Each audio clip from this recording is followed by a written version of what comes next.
Hi, I'm Frank Hartland, president of Fredericks Custom Homes, and I'm here today to talk to you about three random things: concrete, lanai ceilings, and block wall insulation. You know, here in Florida we are subject to high temperatures during the day with a significant drop at night, anywhere from 15 to 25 degrees.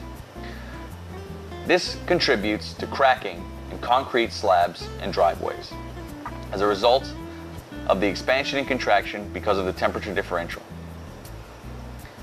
Now, the code requires builders to use 2,500 PSI mix. Stands for 2,500 pounds per square inch. It's typically what most builders use in their concrete slabs and driveways. However, here at Fredericks Custom Homes, we don't feel that that's good enough, and we prefer to use only 3,500 PSI mix. Also, most builders use a metal mesh that's embedded into the concrete to help hold the concrete together in the event of a crack. This mesh is made out of steel, and it expands and contracts at a rate even higher than the concrete itself. And as a result, even though it holds the concrete together in the event of a crack, it can actually contribute to the cracking of the concrete because of its expansion and contraction rate. Here at Fredericks Custom Homes, we only use fiber mesh in our concrete. Fiber mesh are strands of fiberglass that's embedded into the concrete when the concrete is wet.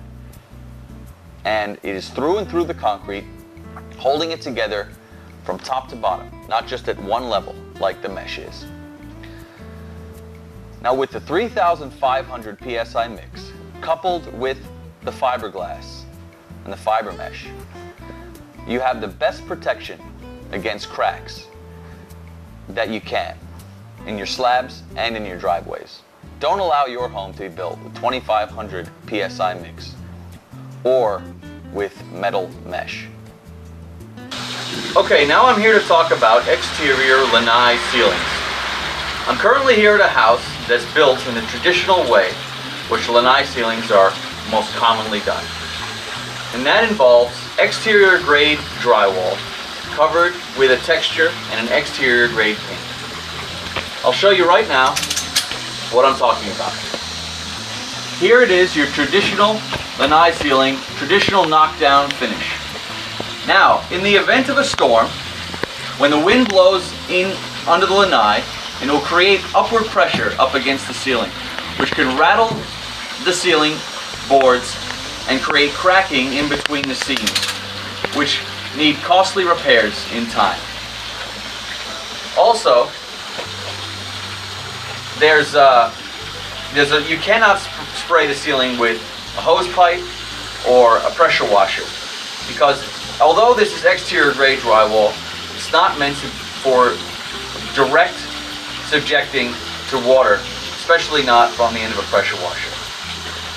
Here at Fredericks Homes, we build houses to last a lifetime, and this is not the best way that we feel to build a lanai ceiling. Okay, now I'm at a home that we built about a year ago, and I'm going to show you the difference in the ceiling. Right here, if you look up,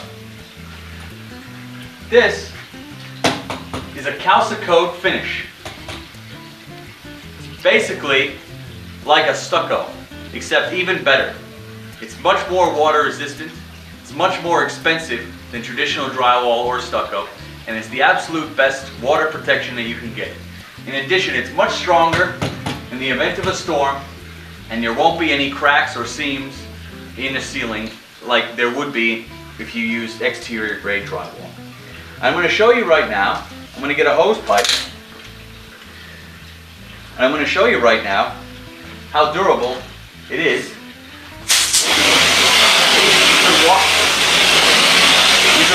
You can wash the ceiling and it doesn't discolor. You can see there's no absorption, there's no change in color in the material.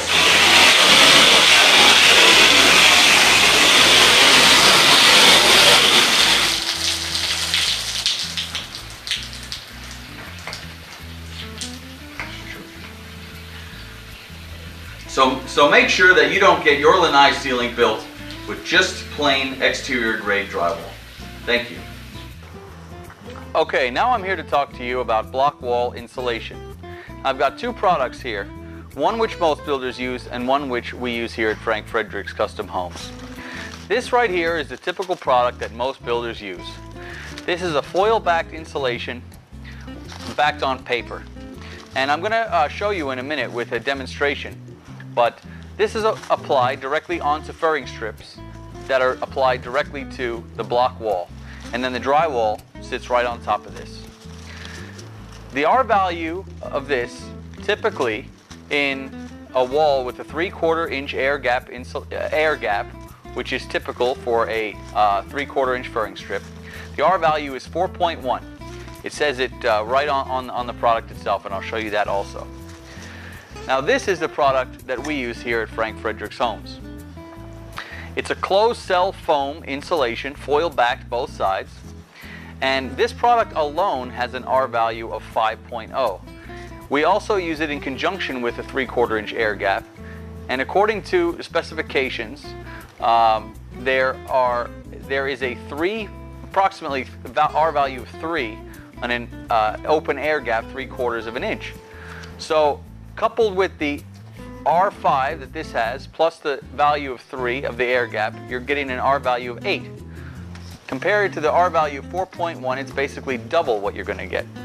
And again, the reason that builders use this product is it's far cheaper, and builders are always trying to cut costs. At Frank Fredericks, we want to give you the best wall insulation we possibly can. Now I'm going to show you right now a sample that I've made up that will show you both products. Okay, now I have a block that has been set up with both ways that the insulation is installed. This is the way that most builders set it up. You have the bare block, then you have the furring strip, 3/4 inch pressure treated furring strip, attached directly to the block.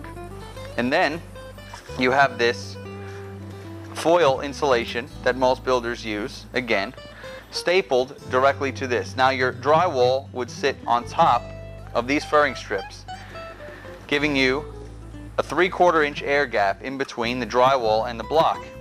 And if we read what's right here, at a 3/4 inch cavity, that's where we have an R value of 4.1. Only with an 1.5 inch cavity would you get an R value of 5.1, which is never done. Now on the reverse side of this block, I have exactly how it is that we build it here at Frank Fredericks.